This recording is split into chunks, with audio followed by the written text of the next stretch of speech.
Haru Asnui, yatim piatu yang dituduh mencuri iPhone 14 Pro Max. Di sebuah desa kecil dari Goa Pertapan, hiduplah seorang anak yatim piatu bernama Asnawi. Meski hidup dalam keterbatasan, ia adalah anak yang baik, rajin, dan memiliki suara yang merdu saat membaca murotal Al-Quran. Suatu hari, Asnawi pergi ke sebuah konter handphone untuk membeli memory card yang ia butuhkan untuk membuat konten murotal di YouTube. Saat tiba di konter, Asnawi melihat seorang pemilik toko yang sombong sedang sibuk berbicara dengan pelanggan lain. Dengan sopan, ia bertanya kepada pemilik toko, "Pak, saya ingin membeli memory card."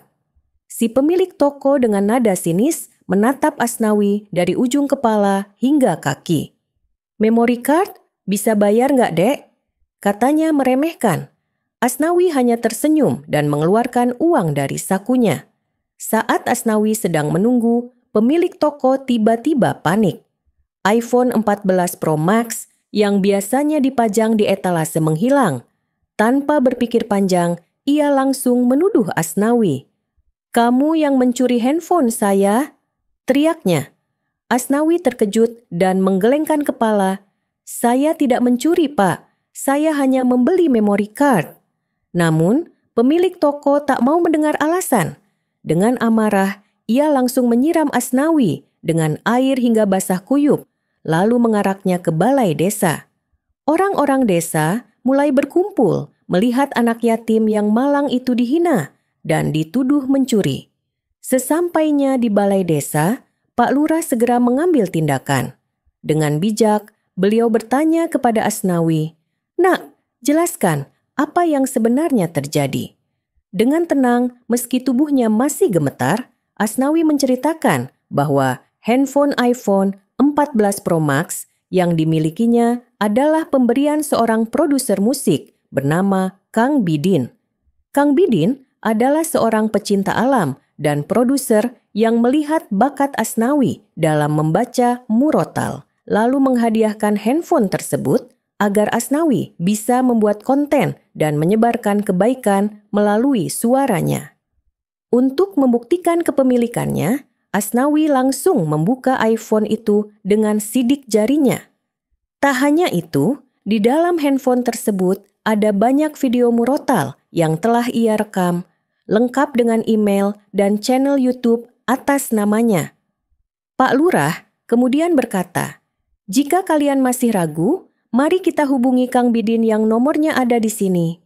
Pemilik toko mulai ketakutan. Saat Pak Lurah menghubungi Kang Bidin, pria itu langsung membenarkan bahwa ia memang memberikan iPhone 14 Pro Max kepada Asnawi sebagai bentuk dukungan. Tak lama kemudian, istri pemilik toko datang terburu-buru sambil membawa sebuah iPhone 14 Pro Max. Dengan wajah pucat, ia berkata, "Pak, handphone yang hilang itu ternyata ada di dalam laci. Tadi Bapak lupa menaruhnya." Orang-orang yang melihat kejadian itu mulai berbisik. Pemilik toko tertunduk malu. Ia sadar telah melakukan kesalahan besar dengan menuduh tanpa bukti. Dengan suara pelan, ia meminta maaf kepada Asnawi. "Maafkan saya, Nak. Saya terlalu gegabah." Namun, Pak Lurah tidak tinggal diam. Tuduhan ini sudah mencemarkan nama baik seorang anak yatim piatu. "Apa yang kamu lakukan sangat keterlaluan." Pemilik toko ketakutan. Ia segera menawarkan uang 10 juta rupiah sebagai ganti rugi atas kesalahan dan penghinaan yang telah ia lakukan. Namun, Asnawi menolak menerima uang tersebut. Namun, Pak Lurah membujuk dan memberi pengertian pada Asnawi agar pemilik toko berubah sikap dan perilakunya. Asnawi menerima uang tersebut dan mengucapkan terima kasih pada pemilik toko dan Pak Lurah sekaligus semua yang hadir.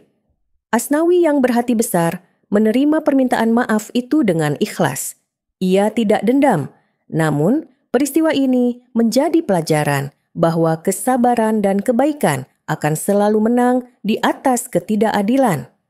Saat pulang ke rumah, Asnawi tersenyum dan berbisik, Setiap cobaan yang datang, jika disikapi dengan sabar dan pikiran dewasa, pasti akan berbuah manis.